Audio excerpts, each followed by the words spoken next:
Hey Luke, who's your favourite pop sensation female singer? Pink. Oh, okay. Then you might not be that interested to know that Taylor Swift's The Eras Tour scores biggest ever opening weekend for a concert film. And interestingly, it has dethroned Justin Bieber's 2011 concert film, Never Say Never. So how do you feel about that, Luke? Well, I don't really care about Taylor Swift that much. I just have a problem with this movie. What is it? A concert movie? That's what it is. Yeah. Called Eras. Yeah. I have a problem with this Eras thing being released in October. This is not the time for because it's not Halloween. Yeah, it's not Halloweeny. It's time for some really spooky, scary movies like the one we're reviewing today, Leprechaun. That's what people should be seeing in theaters, and maybe Killers of the Flower Moon as well. Which is kind of a horror story if you think about it. The horror of American racism and all that. But no, I do not like the fact that Taylor Swift's Eras tour. I feel like maybe it should be released in autumn because I feel like Taylor's fans would be very into autumn. A lot of pumpkin spice lattes. Good point. Yeah. They love that shit. Yeah. No, but yeah, it's it's not the time to go and see that kind of movie. Well, you know what, Luke? You've convinced me that I'm not going to see this movie now. Good, yeah. No, I was very much on the fence. I would have seen it in November. Wait a few more days, then maybe we'll both go, Michael. We'll all go. Yeah.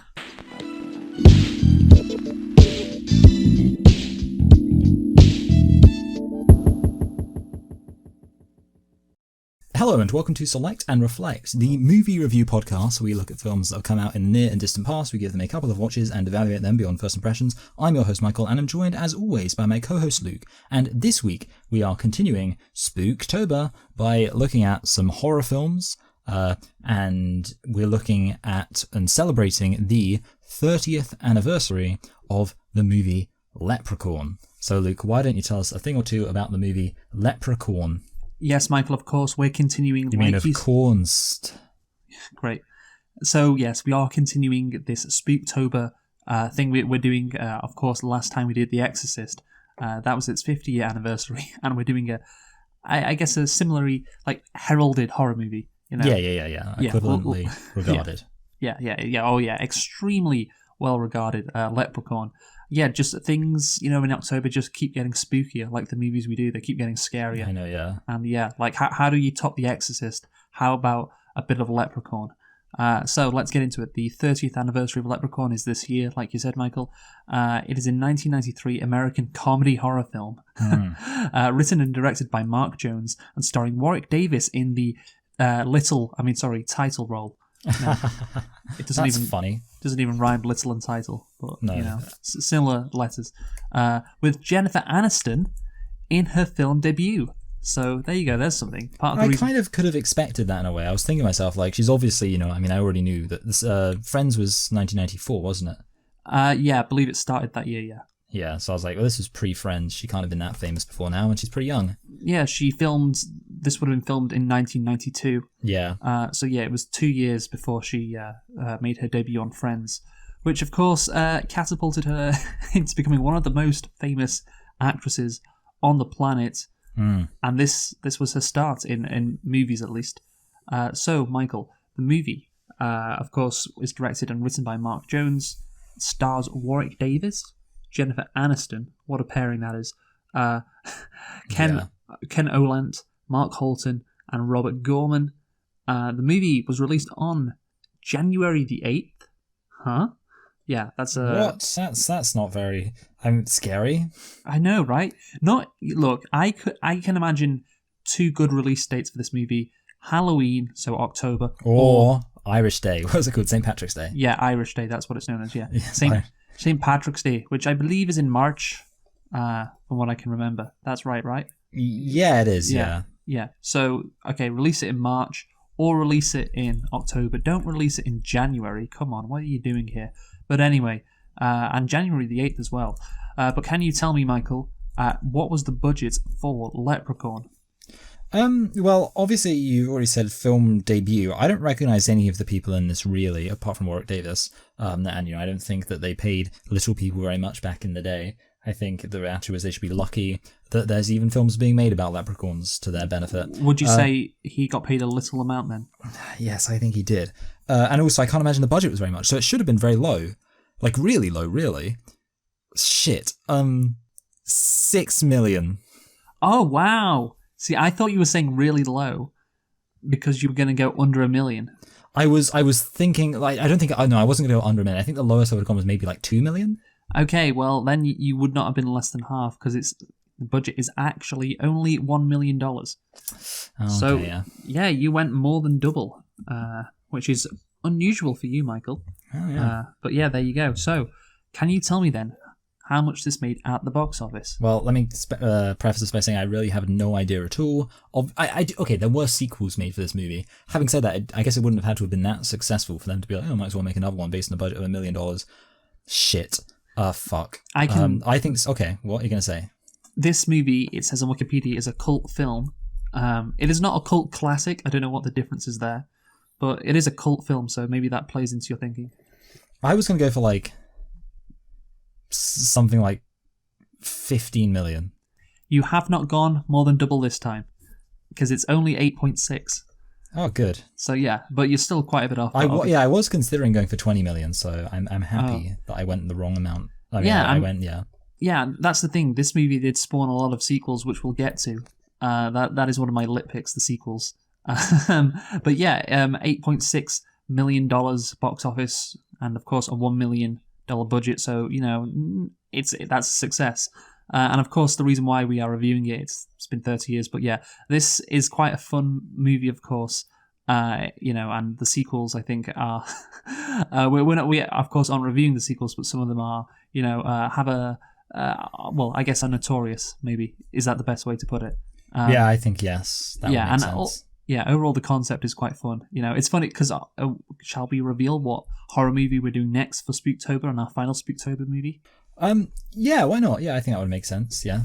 Okay, you're not going to tell anybody. Oh, sorry. Yeah, I mean, I can say so. It's The Ring, right? We're doing The Ring as our final movie. Yes, The Ring, and of course that is quite scary. Yes. And obviously, The Exorcist beforehand, that also had a reputation of being scary. And in between, we're doing this fun little movie. I don't know. I thought it'd be good to to have a nice contrast, really. Yeah. And I think that's the reason why these movies kept getting made. It's because of that contrast. It's because it's not that scary. It's not scary at all, these movies, but they're just fun. And I think that's why people went to see it, and that's why the sequels kept happening. I would say that a mix of kind of humor and kind of light-hearted, fun adventure elements combined with genuine horrific elements is the kind of thing that might make a TV show really good and worth watching too. Like what? I don't know, maybe something like Supernatural. Okay, Michael, can you tell me whether you liked Leprechaun? Yeah. Oh, no. No, I didn't. Let me think. I mean, like you say, it wasn't like annoying because it was so stupid and fun. But I guess I'd say it wasn't good, and I'm not going to give it a positive or even neutral rating because I don't think it was like... The thing is, interestingly, it's not a movie that's like... Because sometimes, you have movies that you think are going to be so bad they're good, and then they're kind of boring. This movie wasn't boring, but at the same time, I don't know if I would watch it. Like, it's not like a movie that I would watch all the time because it's so bad. So based on that, I'm going to have to say no.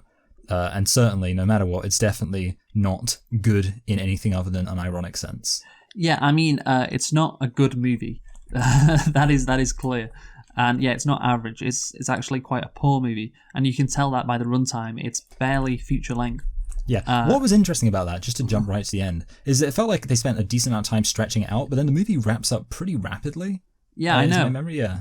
Yeah, they could have added another scene on at the end, but the thing is, the cars arrive in the morning, or the police cars arrive at dawn, and obviously they were filming at night.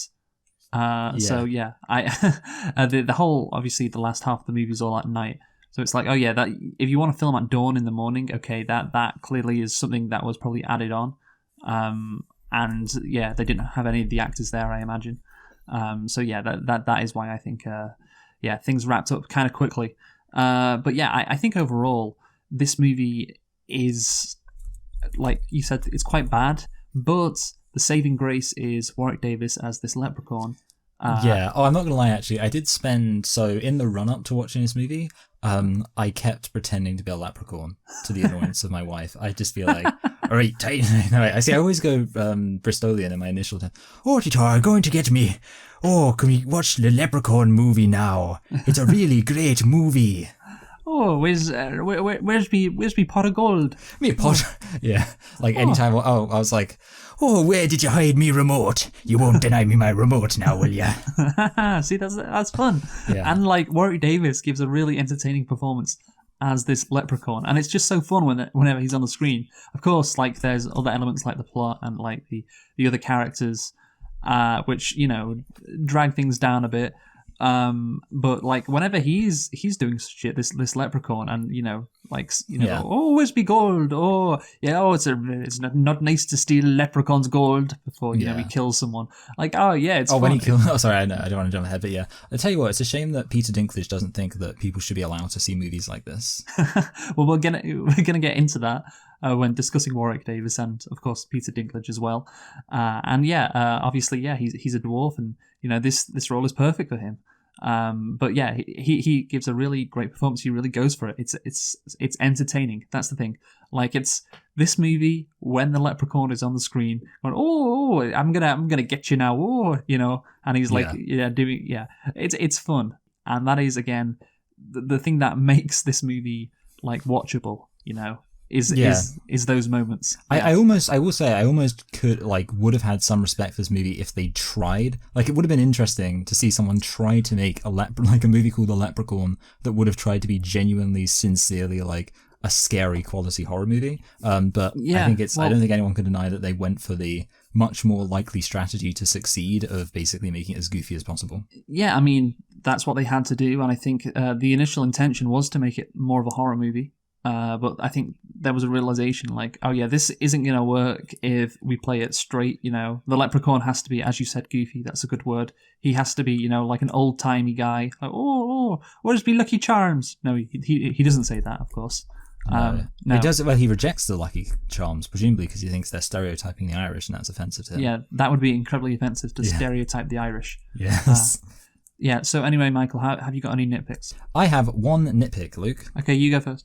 My one nitpick is that the tarantula range doesn't include North Dakota, because there's a tarantula in the basement, and the tarantulas don't go that far north.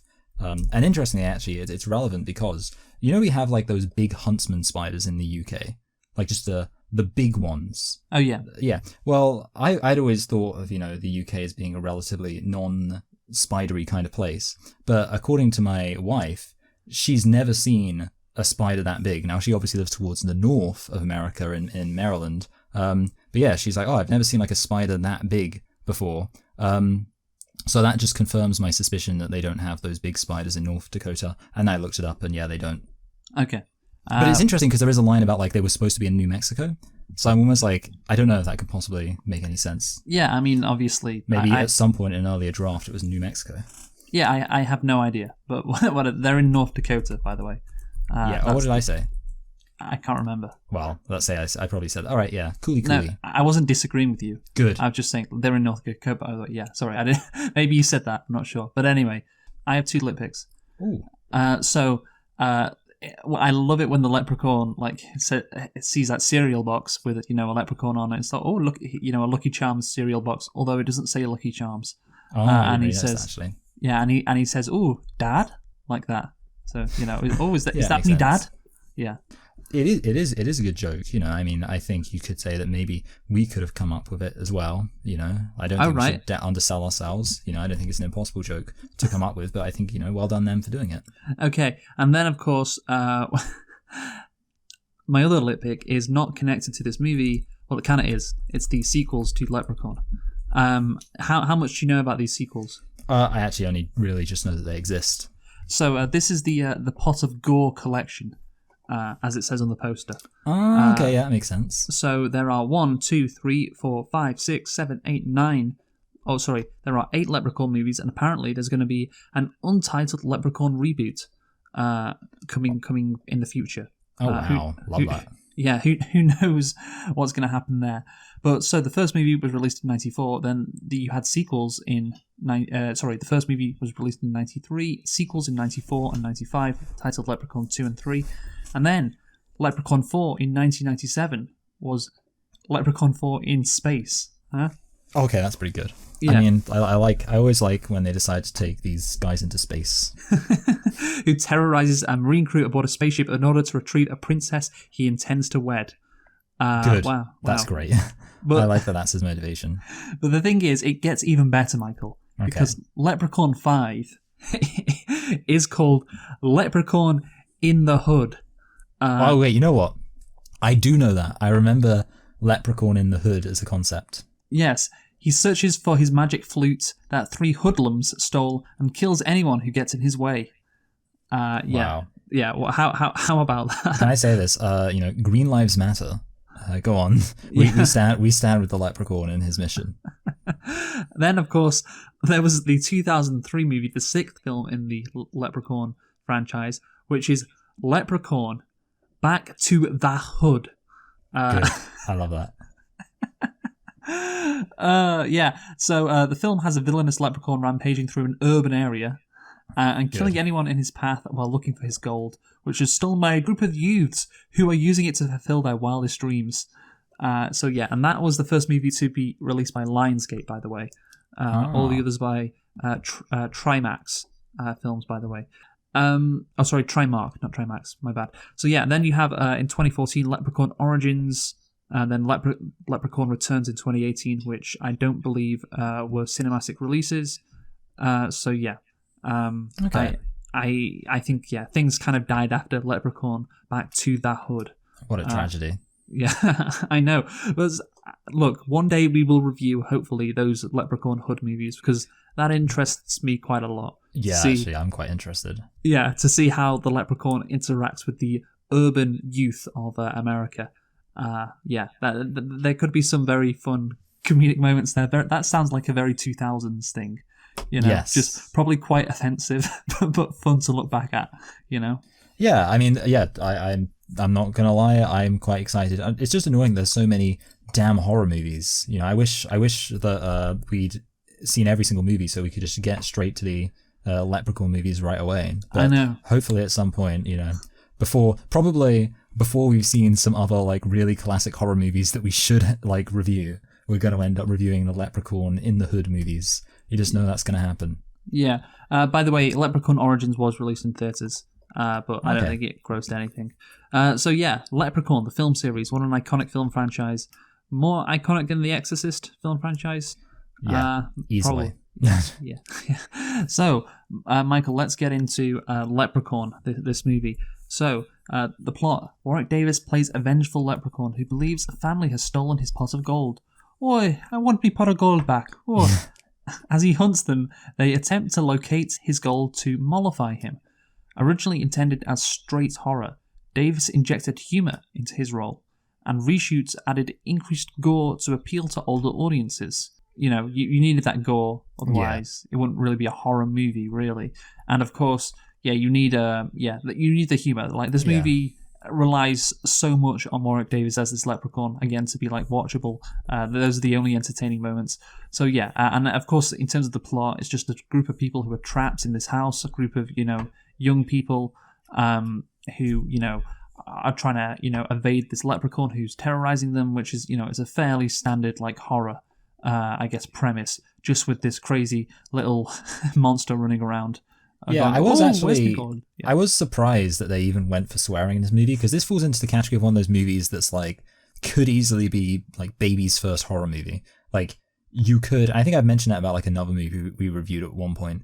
But yeah, basically you could easily show this movie to a kid and you wouldn't have to worry about traumatizing them. They'd if it's like their first horror movie, they might be a little bit scared. They might be like, oh no, there's a leprechaun under my but you wouldn't show a little kid The Exorcist, for example.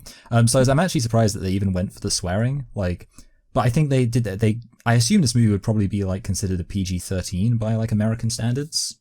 I would imagine so. But yeah, I think they kind of got, in terms of what they were going for with the audience appeal, probably right. A little bit of gore for the entertainment value.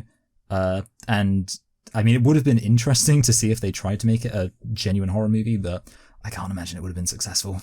Yeah, no, I think, you're right on that one, for sure. So the creator of this was Mark Jones, by the way, the writer-director. He had a career in American television shows, desiring to make a film, he decided that a low-budget horror was his best opportunity, and I think that's like correct in general, right? It's like the horror movies and not even comedies anymore. It's like horror movies are the one like genre still that you can get into, which costs no money, and it can still be successful. And of course, that's been the case for like decades, but now even more so, it's like the only thing you can do. And even in the 90s, it was the easiest thing to do. Yeah, and like, I mean, obviously you had people like Peter Jackson and things like that who started because of horror movies. Yeah. I think like a lot of, obviously what's his face, Sam Raimi as well. Yeah. It's the easiest way to get into movie making, and nowadays it feels like maybe it's like the only way. I want to, the main way, certainly maybe even more so than previous decades. I mean, Jordan Peele, of course, is I think a good example.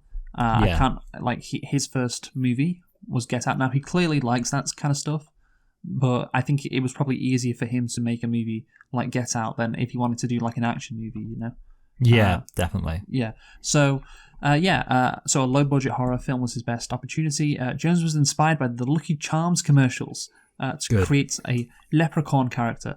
Only his twist was to turn the character into an antagonist. Jones was further influenced by the film Critters, which featured a small antagonist. Yes, so you have this slasher character who, is just like a bit of a joke. So that's why it needs to be a comedic thing. Because like the Lucky Charms guy, like how do you make that into a horror character? Like on the same level of like Mike Myers. Like the concept is ridiculous, really. That's why the humor needed to be injected into this movie. I once said, Joe, the Leprechaun doesn't actually kill a lot of people in this movie. He kills 3 people, right? He kills. Does he kill 2 people at the Well, okay, so he kills. Are we including the prologue? Because he kills the old lady, I guess. Yeah, so that's 4. Yeah.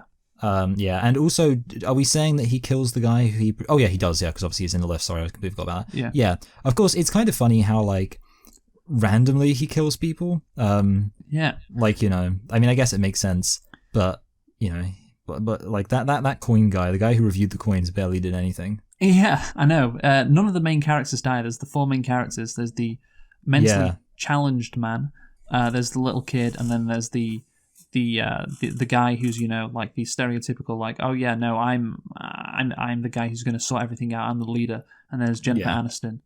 I was kind of thinking like, oh, they're going to do something, because obviously the fat guy who swallows the coin is clearly like comic relief, and I was thinking, oh, are they going to go down, because early on I was thinking this is still a possibility, are they going to go for that thing that like gory movies do, where a guy who's supposed to be like a comic relief character, especially a fat guy, dies in like this horrible way? And I was like kind of expecting you'd have like a scene of him being like ripped open by the leprechaun, but then obviously by the end of it you realise, oh wait, no, it's not that kind of movie at all. Yeah, this is the kind of movie where the comic relief character is completely fine. Yeah, and also like that character is just too much of an R word, shall we say? Yeah. Like he's too... It would be like a kid dying. Yeah, exactly. He's too simple-minded. He's not just a fat comic relief character. He's like, he's like mentally challenged, like in a significant way.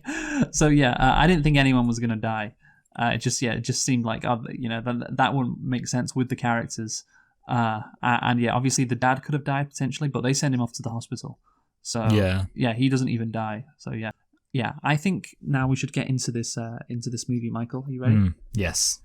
So when Dan O'Grady returns to the US, this is the prologue, of course, after stealing some Irish leprechaun's pot of gold, he thinks he can settle down and enjoy his newfound wealth. He thought wrong. Oh, wow. The leprechaun follows him, and O'Grady barely gets away with his life, having locked the little monster in his basement. It's just the most stereotypical Irish couple. I don't know why they're in North Dakota, but they are. This guy, Mark Jones, makes the husband like a drunk, obviously. Like he gets out of the limo, he's Irish, what's he going to be doing? Oh, he's going to be drinking. Or like, oh, yes, that's me. Yeah. 7th one tonight. Oh, we're rich. Whatever his wife's name is, like, is it Susan? Mary? I feel like, I mean, it could be Mary, and if it's Mary, that would be very funny. Oh, we're rich, Mary. We're rich. Oh, and he I caught a little leprechaun. Oh, and he showed me his pot of gold, Mary. That's what he has to do. She's like, Patrick Mick O'Brien. Stop talking this utter nonsense. And obviously his wife is a Catholic and he is too. Yeah, it's just like, it's just the most Irish shit ever, right? No, yeah. I mean, see, this movie actually made me think about like an idea for like a really great like horror exploitation movie, which would be like crossing over the leprechauns with like the Irish potato famine. I didn't come up with an exact way of doing it, but I just imagined like, some guy in like the Irish potato famine, like he steals some gold and then, I don't know, like somehow it works and it would be called like, I don't know. Like, I just thought that idea of just like really leaning into how absurdly offensive it is to have a leprechaun movie. And that was my genius plan. But I don't think I'll ever follow through on it. We're going to talk now about the evil leprechaun, Michael, as a villain. Yes. Right. Because Mark Jones, the writer-director, obviously, he wanted to make this low-budget horror movie. This evil leprechaun character, I think it's a good contrast, of course, to Mike Myers and Jason. Like you think about these big tough slasher movies, and he's probably thinking, well, I don't want to do something like that because that's been done before. Okay. Yeah. So why don't I just go in the opposite direction, make it like a little slasher, a little mini guy. I think he thought of the leprechaun idea first, but that's why it works. It's because it's like the opposite. So you'd like fucking Jason or like I said, Mike Myers. Yeah, you have this small little guy running around killing people. I think that works as a different type of horror movie. Wouldn't you say?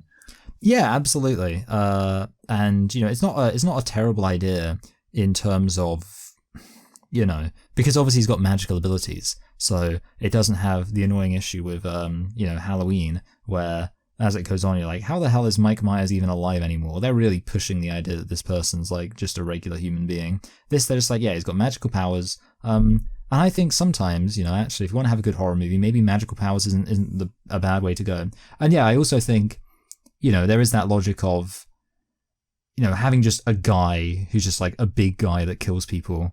It's been done, like you say, and a part of horror is definitely about shocking people or surprising people.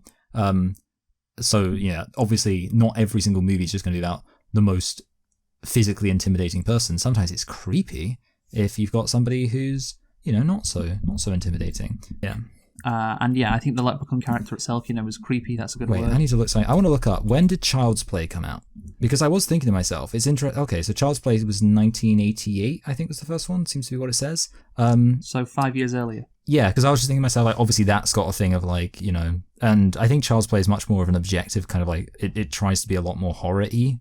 But yeah, like that's kind of a similar thing of having like a little guy who's the threat. Yeah.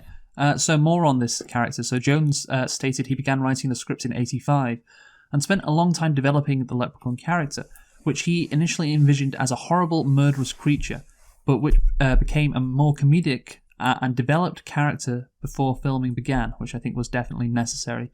It just has to be the case because, there is something humorous, of course, like about a small creature who has this funny accent saying, "Oh, who wants me gold?"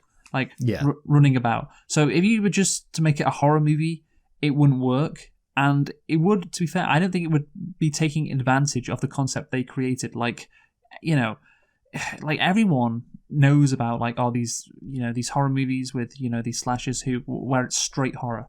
Even like give it a little guy who was in contrast to like Jason and Mike Myers. Even if you had a little guy running around being the slasher, I don't think it would be as successful as this because the unique selling point of this movie is like, it's how entertaining this leprechaun is. So adding the humor was, I think, key to its success and why it's become this franchise, of course. Oh yeah, I absolutely agree. I think that again, it takes all sorts. Variety is the spice of life. Yeah, no, that is the case. Yeah, they found a gap in the market and they exploited that. And I think why does this film have a cult status, Michael? Why can we watch movies called Leprechaun, Back to the Hood? If we would like to this Spooktober, it's because of the comedy. That's why. The cult status is because of the comedy. That's absolutely key. So let's go back to the movie. So 10 years after the Leprechaun comes to North Dakota, J.D. Redding and his teenage daughter Tori rent the O'Grady farmhouse for the summer. Tori is played by Jennifer Aniston, or Jennifer Can't Get a Maniston. That is her name. Yeah. Did you know this, Michael, before the movie? Before you watched the movie? You know what? I suddenly I remembered it because I've actually seen many moons ago. I don't know if you ever heard of this small up-and-coming YouTuber called The Nostalgia Critic. Back in the day, when I was a younger person than I am now, maybe some might say had less sophisticated tastes, I used to enjoy his angry ranty reviews, and I remembered I actually watched a review he did of Leprechaun, and obviously having seen him review it, one of the things that you pick up is that Jennifer Aniston's in it. Obviously, it was so long ago I didn't really remember anything else about it. But when I saw her, I was like, "Oh wait, this is that movie with Jennifer Aniston in it." So yeah, I did know that, but I had to be reminded when I saw her. Well, like I said, it was part of the reason why I wanted to do this movie. It's like, oh yeah, Jennifer Aniston. You know, like she was in Leprechaun. Isn't that a fun little fact? So yeah, obviously, you know, she was unknown at the time, but she impressed Jones, by the way, Michael, and he fought to have her cast. What might have become of Friends, indeed the whole, you know, the world, if Jennifer Aniston had not agreed. Bruce Almighty, totally different movie. I know, right? Or not if Jennifer Aniston hadn't agreed. The producers had not agreed to cast her.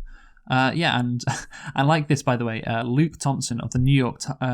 The New Times, not even the New York Times, just the New Times. So Luke Thompson of the New Times opined, the perfect high-concept comedic slasher. Well, I would kind of disagree with that. And I'm sure it's like high concept. I don't know. No, yeah, I don't know about that.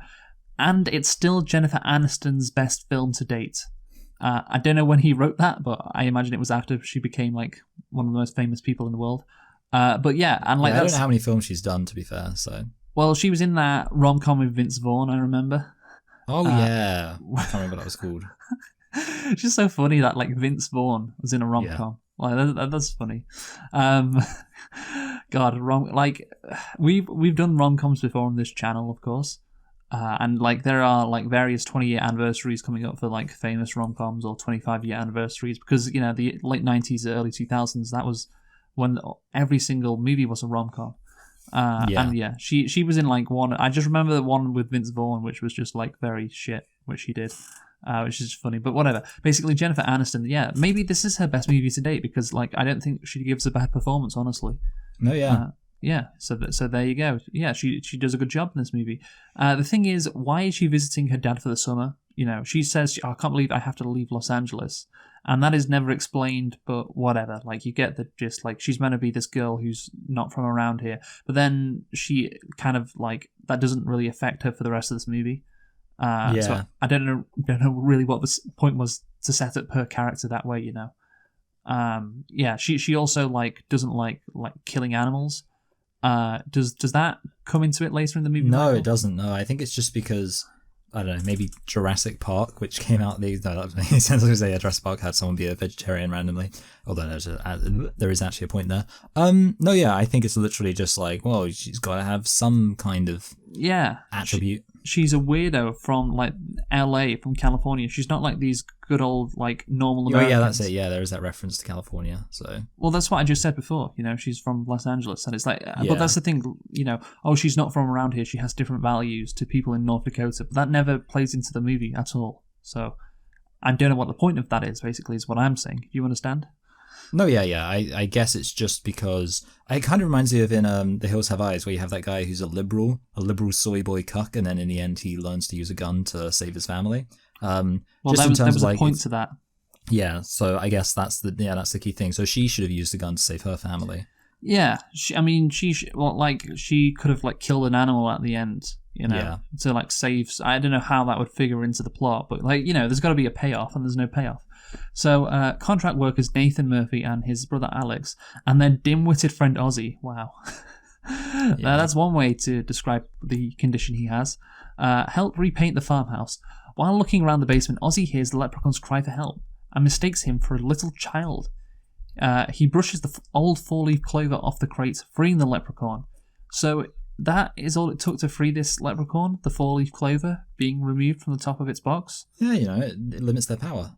Yeah, but like, you know, what if you'd like just shook the box a bit, you know? Like, he could, you know, he could get it to fall off by himself, right? Yeah, I don't know. See, I think maybe like he literally doesn't even have the power to move it when the clover's on top. Okay, maybe that's the case. Yeah, fair point, Michael. So, yeah, basically nobody believes what this guy Ozzy says. Like, oh, I saw a leprechaun, which makes sense. I guess he is, mentally challenged, but the thing is, Nathan knows the O'Grady's were Irish, because he knows them. He just doesn't say anything. I think a good script would have had him point that out. Well, they were Irish. Well, maybe you just saw some Irish shit. I'm not sure. Anyway, Ozzy spots a rainbow and chases it. A bag of gold coins appears before Ozzy and Alex. So right, this is what confused me about the plot of this movie. Right, so what is the leprechaun trying to do, Michael, in this movie? Get its gold. Get which gold? The pot of gold. The gold that's in the car. Okay, so I thought at first that he wanted his original gold from O'Grady. That's what I thought he originally wanted. That's why he was so keen to get out of this box. So he creates another pot of gold and just wants that back? Oh, well, I don't know. Is it possible that... I kind of always, I guess, assumed that somehow that was the original pot of gold and that O'Grady had left it there for some reason. Well, no, because you see it magically appear. I kind of just assumed like it was magically hidden, so it kind of magically appeared in the sense of like... But I suppose, now you mention it, I guess there's not really a logic to why... But having said that, the original gold is unaccounted for because it's like, well, because Owen O'Grady clearly isn't living like some mega rich life. Yeah. Well, although it is worth noting, by the way, and actually this is something I could have mentioned. I don't know why I would have mentioned it as a nitpick, but the value of the coins is only $50,000 because they get them reviewed and the guy says that an individual coin would be worth $500. I mean, it's not nothing, but it's just kind of when you think about it, you're like, okay, $50,000, not nothing, and obviously inflation and all that. It's not like insane though.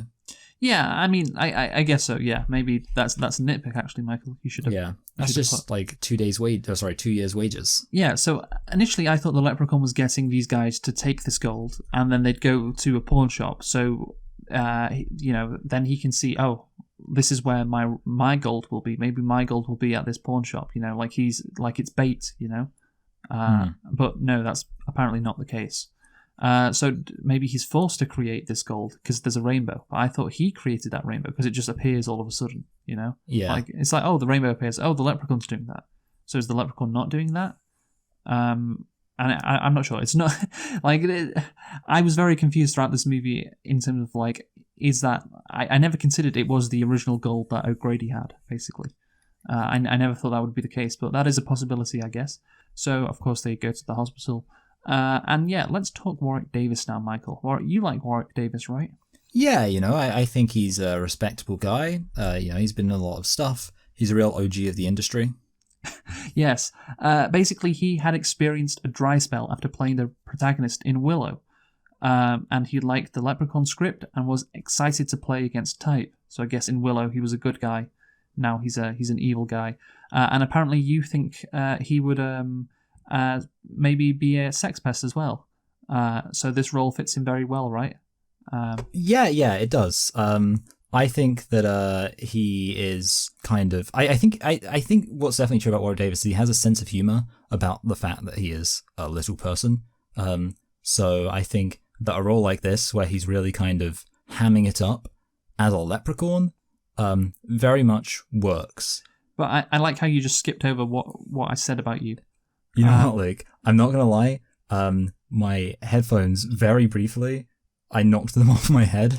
Okay. So you can... What did you say? And I can respond to it again if you like. Or we can just leave this in. No, yeah, leave it in. I said that... You said, of course, in a Pope is Gay episode that you think Warwick Davis might be a bit of a sex pest. I did say that, didn't I? Yeah. Yes. Completely unprompted too. Yes, completely unprompted, just out of nowhere. It was quite weird, actually. Recalling it. So so that's why I said this role would be perfect for him. But yes. Yeah, you're right. I think he takes himself less seriously than another little person. The most famous little person on Earth, probably Peter Dinklage. What did Peter Dinklage say, by the way, Michael? Well, so Peter Dinklage, I think he basically at some point, I don't really remember the context, I just know it's a belief that's been attributed to him, said that it's kind of a problem that dwarves, or little people, are overwhelmingly cast either as in a context where the entire fact that they are little people is used as like a comedic thing, or as fantasy characters. And Possibly. This would be a fantasy character, right? Yes, exactly. And I think it's fair to say that the industry overcorrected in such a way that now little people seem to very rarely get hired at all. In fact, I was thinking recently about the fact that in one of the Harry Potter, what's it called? Fantastic Beasts movie, I remember someone pointed out that there's like a dwarf or like a goblin or whatever in one of the Fantastic Beasts movies, and it's just a CGI, like regular average heighted person. And like, hey, why would you have it not be played by a dwarf? And I think the reason is because Peter Dinklage now got studios thinking, oh, we can't do that anymore. So yeah, I don't think Peter Dinklage was trying to make it so no other little person could ever star in a movie again. But ultimately, the end result is that no one's ever going to make a movie like this again. Yeah, no, I think that may be the case. Well, you say that, of course, there is a reboot coming. Yeah, that is actually a good point. Okay. Yeah. But that's the thing. Is it demeaning for Warwick Davis to play this character? Maybe, but he'd been in a dry spell, and this is one of the only ways that dwarves can get work, and it's a very fun character. Like, he plays it very well. He goes for it. Everyone has a good time. I don't think it's demeaning, really. It's just using what you got. When you got lemons, make lemonade. Yeah, I think I think in a way also it's like there's a logic of when it's so insane, it's almost more excusable because it's like I don't think anyone could actually watch this movie and I don't know, like come away with the idea that it's normalized to make fun of people for being leprechauns. Like I do remember actually in one of Peter Dinklage's early movies, The Station Agent, there's a prescient scene where a bunch of people are making fun of him and they shout, "Hey, Mini-Me! Hey, Mini-Me!" And obviously that's a reference to Austin Powers. Yes. And I will say that I do think there is a legitimate criticism that the entire substance of Mini-Me in Austin Powers arguably is sort of, hey, look, it's a really short guy. Isn't it funny that he's so short? Well, I guess it's a satire of the joke is, of course, Dr. Evil hates his son, so he replicates a person that looks exactly like him who's just tiny. So yeah. But yeah, so basically, but the point is, certainly in the case of this film, I feel like it's one of those things where it's like, it's so ridiculous that I feel like it's almost, you can't really, like, it's kind of like how, you know that Key and Peele sketch where like it's revealed that the dad used to work in Hollywood and he played in like a load of offensive roles for black people? Yes. It's sort of similar to that thing where it's like actually playing a role where you're kind of leaning into the stereotypes can, I think, work sometimes. And I think in this case it just does. And I think it's one of those things where there's subtleties to it and you can't exactly point to one specific thing, but like, this is why it works. But I just think you get the sense that Warwick Davis is fine with it, that at the end of the day, this isn't coming from like a mean-spirited place. It's just, well, leprechauns are a historical thing. And yeah, Warwick Davis is a short guy. Yeah, no, I mean, leprechauns are historically short. That's the thing. It's. I don't think it is demeaning. Like you could argue it is, but I don't think it is. The one issue I had with Warwick Davis is he does have a bit of an English accent. He's not that Irish. Sometimes you can tell. I think it gets better as the movie goes on, though. Also, the makeup for him took 3 hours to put on, and he described it as not a pleasant sensation. Oh, okay. I think that's quite common for this kind of stuff. I know that like in the Lord of the Rings behind the scenes, all the characters don't like their makeup. Oh yeah, it must be horrible to do that every single day. Get in at 6 a.m. For the makeup. Anyway, Alex and Ozzy visit a pawn shop to see if the gold is pure, and the leprechaun kills Joe the shop owner for stealing his gold and shines the dead shop owner's shoes before leaving. So this makes little sense, I think, because the shop owner, like, he did not steal his gold. Yeah. Like, the leprechaun's like, it's not nice to steal the gold from a leprechaun. And he's like, well, he just got given the gold to have a look over. That's point number one. And again, like, I thought he was going to the pawn shop to ask him, hey, have you seen any, like, gold over the past 10 years that looks similar to that? Yeah, like, have you, because he's still after the O'Grady gold. That's what I was thinking. Why isn't he concerned about that? Or that's the thing, like, your theory that the gold that Ozzy and Alex, these new characters, have is the same as the O'Grady gold.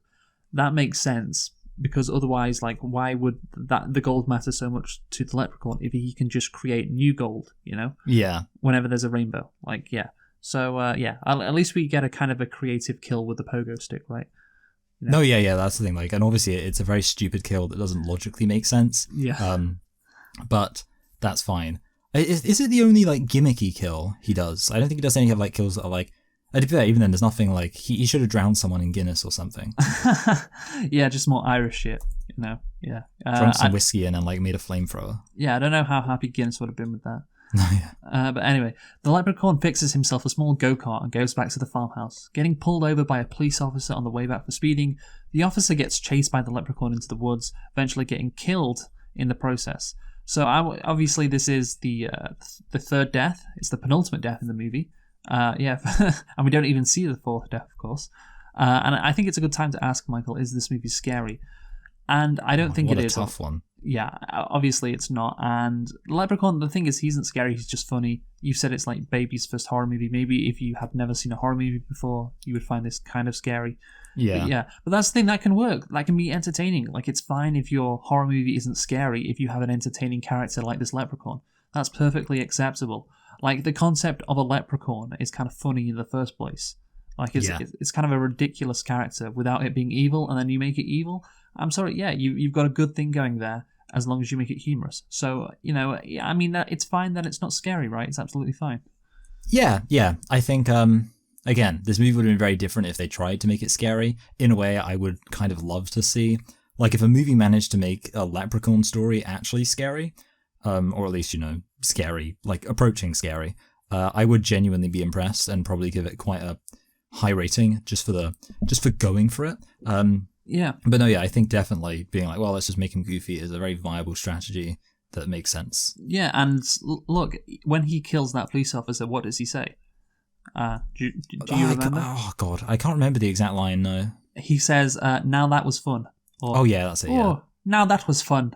Like torty. That was as fun as that time when I stole some potatoes. Okay, I knew you were going to mention potatoes. Yeah, it's just a funny thing. No, yeah, that's it. He's enjoying himself. Yeah. I guess the one thing that is kind of interesting is that like the gold thing is almost irrelevant. It seems like he would just kill people for fun anyway. So it's kind of like he doesn't really need the gold as a motivation in the first place when you think about it. Well, I was going to go into that next. Okay. Like, what is his motivation? Like, but yeah, in general, like, he's a fun character. He even says, "Oh, no, that was fun" when he kills someone. And I'm like, yeah, I agree, Leprechaun, that was fun.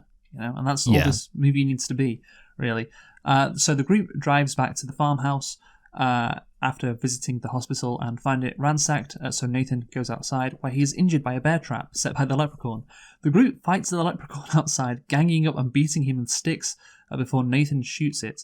Like, it's a kind of a ridiculous scene, this scene. And it's a scene. It's one of those moments that definitely establishes that the leprechaun is not really a threat to any remotely competent people. Yeah, and you don't often see a scene like this in horror movies where all the characters just beat the slasher, and it's like kind of funny. Yeah. So but that's the thing. This movie is a comedy movie, so that kind of works. But yeah, also Leprechaun, like he's setting these bear traps, like right, he's torturing them, but for what end, Michael? Like he wants his gold, okay? And you said before, like, oh, the movie would work if he just went around like killing and torturing people, but I think he has to have that motivation. He's not like Mike Myers, only Mike Myers can just kill people for the sake of it. That's his thing. Like he wants his gold, and that's fine. Like you have a perfect setup. Like, oh, he wants his gold. But it does seem like, for instance, this torturing this Nathan character, like he doesn't ask him like, now I've got you caught. Where's me gold? No, yeah. He just like, let me play surgeon. Like you just want to torture him some more, even though you've trapped him. It's like, exactly. Yeah. But I think like one of the problems is obviously the people would be very willing to give up the gold. They should have like No Country for Old Men this by having like the protagonist just really want the gold, and then that way. The leprechaun can be motivated by the gold with the protagonist still refusing to give it up. But yeah, the problem is obviously rationally a load of people aren't going to wait around to be killed just so they can have some gold. Yes. No. So are you saying the Coen brothers were inspired by this movie? Yes, I think so. Yes. Yeah. You imagine the leprechaun doing the Anton Chigurh. Yeah, Anton Chigurh. That's it. Yeah. Yeah. Oh, I got some gold coin. Why don't you flip it? Call it. Call the coin. You've been putting it up your whole life. I don't know what I'm calling, sir. Yeah. Don't worry about it. Go on, me lad. Give us an old flip. Yeah. So that would be very funny, and someone should do that. But right, okay. So I think in general, yeah, like him terrorizing people makes sense if he wants to get the gold. He just needs a bigger focus on that, like instead of just doing it seemingly randomly. Like even when he killed the shopkeeper, he could have asked him like, "Oh, where's me gold? Where's the rest of me gold?" The shopkeeper's like, I don't know, I don't have the rest of it. And he's like, "Oh, don't you lie to a leprechaun now? Don't get in the way between a leprechaun and his gold, And it's just like, yeah, look, it doesn't really matter obviously overall because he's going to kill these people anyway. It would just be nice for him to show his motivations a bit, a bit more. Be a bit clearer about that, basically. Anyway, so the group attempts to flee the farm, but the leprechaun rams the truck with the go-karts. Again, kind of ridiculous, but I think that's a pretty cool vehicle for the leprechaun to have, like a mini go-kart, like a little green go-kart. I don't know if that's a staple of the Leprechaun movies going forward, but that should be his vehicle of choice. Yeah. Yeah, it's like his Batmobile. Yeah, I was going to say it's like James Bond and his Aston Martin, Yeah. Leprechaun and the little green go-kart. The leprechaun terrorizes the group until Ozzy reveals that he and Alex found the pot of gold. Tori recovers the bag and gives it to the leprechaun. Warwick Davis, I think, in this scene, like when Jennifer Aniston gives him the the bag of gold, or the pot of gold, sorry. He is so good. He's like, "Oh, it looks like me gold. It smells like me gold. Yeah. Oh, it tastes like me gold." It's just, he just does such a good job, man. I love it. Do you agree with me with that scene? I know, yeah, I absolutely do. I think that's definitely one of the goofiest moments, and it does show that he is sincerely motivated by the gold, which we appreciate. Yes. So Ozzy has swallowed a coin, of course, thinking they have tricked him because he only has 99 of his gold. The leprechaun menaces them until Ozzy tells them about O'Grady, who was taken to a nursing home after his stroke. The group distracts the leprechaun by throwing dirty shoes around, which the leprechaun can't resist but to go and shine them. Again, that is a funny scene, man. I was laughing at that scene because it's just like it's played so straight. And yeah, I think if there were more moments like that would be better. This moment truly takes advantage of the ridiculousness of the premise, right? I really enjoyed it. I thought it was very funny the way yeah, like basically just like the way they're throwing the shoes, like I gotta get, and he's just like scattering them up. It's like can't help himself. Yeah, makes him seem kind of cute. Yeah, and I like how the leprechaun either he doesn't like, oh damn it, oh she's getting away, like he's just too distracted by the shoes. He's like, oh no, this for him is something he has to do. Anyway, Tori visits the home to learn how to kill the leprechaun. At the nursing home, the leprechaun pretends to be O'Grady. And again, that is another really fun scene, when the leprechaun turns around. I do think, like, how did he get there so fast? But again, he is magic, so whatever. Like, all logic flies out the window in this movie because he's magic. And yeah, he's in a wheelchair chasing a terrified Jennifer Aniston. That is movie magic right there, Michael. Yes, yeah, I really like the scene of him in the wheelchair. The way he's just like, I don't know, the camera work, it's beautiful. Yeah. Oh, there's only one way to kill a leprechaun. And yeah, the camera work is very good there as well. And yeah, it is one of probably the best shot scenes in the movie. You're right. Yes. So after he chases Tori to an elevator, the leprechaun throws O'Grady's body down the shaft. Before dying, O'Grady tells her the only way to kill the leprechaun is with a 4-leaf clover, which happens to grow in a big batch outside the farm. And I guess, how does O'Grady know that? Maybe he's Irish and all Irish people know. Maybe that's the rule. But yeah, in general, it's a decent rule, I guess. Like, how'd you stop a leprechaun? Oh, it's an Irish thing, a 4-leaf clover. So that works. I think that's good leprechaun law. Would you agree? No, yeah, it makes sense. Like, basically you got to kill something. And, it makes sense why Irish people care about 4-leaf clovers so much. Yeah, no, absolutely, yeah. Although I'm thinking like the Boston Celtics badge, the logo, they have a leprechaun on it. Do you know what the leprechaun's called, by the way? Oh, I don't know, like Patrick? No, you won't get it there. It's called Lucky. Okay, that makes sense. Lucky, yeah. So it's on the Boston Celtics badge, and this leprechaun's like spinning this basketball on its finger. But it also, of course, the badge has a 4-leaf clover, I think, or the inconsistency. Yeah, the alternate badge doesn't. It's like, well, what is the truth to this leprechaun law? Have the Boston Celtics got it right, or is this movie correct? I'm not sure. And yeah, also with O'Grady growing a bunch of 4-leaf clovers on his property, I guess it makes sense because he's Irish. So maybe he'd do that, you know? Yeah. One time I found a 4-leaf clover, but they're not very easy to find. I'll tell you that. Well, obviously So not. it's pretty convenient that they did find one in the dark. No, I mean, I remember there's some grass. Well, convenient, yeah. Well, that's the thing. Tori's told to believe, you know? Yeah. She's told to believe, and then she finds one. So I don't know what the deal is with that. I don't know what the movie's trying to say there, but, because she believed in the leprechaun, I think, before then.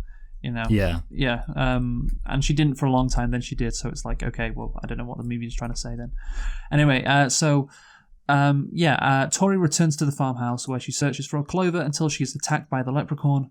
This is one of the more gory scenes with him, the leprechaun taking the cop's eye. Yeah, and I think that could have been added in after the film was, complete, in post-production, because there's no shot of Tori in there, and you want to make the film more gory. Well, that's a good way to do it. Like, Tori pokes the leprechaun in the eye, and have it so she actually knocks his eye out. I think that could have been added in after. You agree with me there? Yeah, and I think it would make sense, the little thing to add, just to like you say, kind of just give it a little bit more of that gore, gross out factor. Good rhyme there. A little bit more of that gore. Yeah, I think you rhymed Tory with gory. Did I? Also, yeah, which is even better. I know. So Tori believes and finds the clover, because she believes, whatever. Ozzy reveals he swallowed the last gold coin. Before the leprechaun can kill Ozzy, Alex takes a 4-leaf clover and shoots it into the leprechaun's mouth, causing him to melt away. What does he say? Like, fuck your lucky charms or something? Oh, yeah, that wasn't a great line. No, it was not. Again, that was too much of a meta thing, because, what did people know about leprechauns? Lucky charms. Yeah. So it's like, he should have said, no, the Alex shouldn't have done an Irish accent. I don't know. No, said, hey, you. Should have said, that's it. Should have said, take this blight. Climb to blight your potatoes. Here you go, you fucking Irish cunt. Yeah. What about, hey, you're a baddie, Paddy. That's good. No, these would all have been better. But yeah. Yeah. Anyway, the leprechaun melts away, and then he falls into the well, but the skeleton climbs out to continue menacing the group, and Nathan then pushes the leprechaun back into the well and blows up the well, and the leprechaun with the gasoline. I don't know if the leprechaun's skeleton was needed, really. I don't know what the point of that was, to be honest, because, you've already had your big moment where he dies. Like, do you really need, to blow up the well now as well? I don't know. Maybe they wanted an explosion at the end. I'm not sure. What do you think? No, yeah, I think maybe it's supposed to be some kind of cathartic thing. Like, oh look, they're really driving home the fact it's dead. But I can agree, it does seem a bit unnecessary. The thing is, it's not even dead, because obviously the cops arrive in the morning, and the leprechaun, you hear a voiceover of the leprechaun vowing he will not rest until he recovers every last piece of gold. I don't know how you keep it dead forever, to be honest. I mean, it's a magical creature, He's 600 years old, so... Yeah, I mean, how do you kill a werewolf? With a silver bullet or something? Yeah. Yeah, maybe you need a 4-leaf clover bullet, They knew they had a sequel coming with that last line. Can you imagine? Yeah, they already were confident now. We know this is going to be a big success. Yeah, this is going to be a big success, yeah. So let's conclude now, Michael. You go first. Tell us about your feelings on Leprechaun. Yeah, it is still a difficult one, because, like I say, there is some entertainment value to it. I think, I don't know, I guess I'm going to give it a low 4, which is maybe generous, but my memory is, having watched it, this time for this review, I did enjoy it, and I did think it was fun, and it also doesn't require that much of your time, so I kind of would recommend that people watch it, and if I would recommend people watch it, I can't give it that low of a rating. It's not scary, but it is entertaining, and you've kind of said that, so that would be my assessment. Yeah, you gave it a 4 out of 10. I'm going to give it a 4 out of 10 as well. That was the exact number I was thinking of. Because, again, it's not, it's just watchable. 4 out of 10 is scraping that. But it's not, good. And I think the reason why it's not good is because there's just a lot of scenes with you have the 4 human characters, like Ozzy, Alex, that's it, the kid, then Nathan and Jennifer Aniston, who's, of course, Tori, just running around the house, talking to each other. And those scenes really aren't that fun when the leprechaun when the leprechaun isn't involved. And a lot of the second half of the movie is just them in this, dark house thinking about what they should do. It's if you cut some of those scenes and added in just more Leprechaun shenanigans, that would have been better. And yeah, I think that's the thing. The second half of the movie is like quite dull, and it's just punctured by these great moments of Warwick Davis being this Leprechaun, and him having a lot of fun. And so yeah, if you just had him involved more, this could maybe get up to like a 6 and maybe even a better plot. Well, that's not the case. But yeah, it's still like a half decent movie because of just the concept. And yeah, I think I like you said, it's like only 90 minutes long, which makes it watchable. But it's clear like they could have put more effort into this, and then I think they were clearly like scraping to make sure it was just past 90 minutes. So yeah, that is Leprechaun, Michael, 4 out of 10. And we gave The Exorcist. What did you give The Exorcist? An 8? Yeah, something like that. Maybe I gave it a high 7, not sure. Yeah, so we've given Leprechaun a 4 out of 10. And of course, Michael, we are going to be reviewing another movie next week for Spooktober. Yes. And what is that movie, the third and final movie? Yes, it is The Ring, which I think, we've already hinted at it. Well, we said it, yeah. Yeah, said it. So yeah, we're doing The Ring for the 20-year anniversary, I guess? No, 25. Oh, 25, okay, so it was 98. Yeah, the Japanese original. Oh, okay, that's it. Yeah, I was getting my stuff confused, but yeah, it's going to be exciting. We are doing the because you picked this. Yeah, I know, yeah. The thing is, I probably picked it based on it being an anniversary, and I just forgot why I picked it. Okay, well, what's it actually called? Like Ringu? Ringu, isn't it called? Wait, The Ring, Japanese. I don't know. Ringu. Yeah, there you go.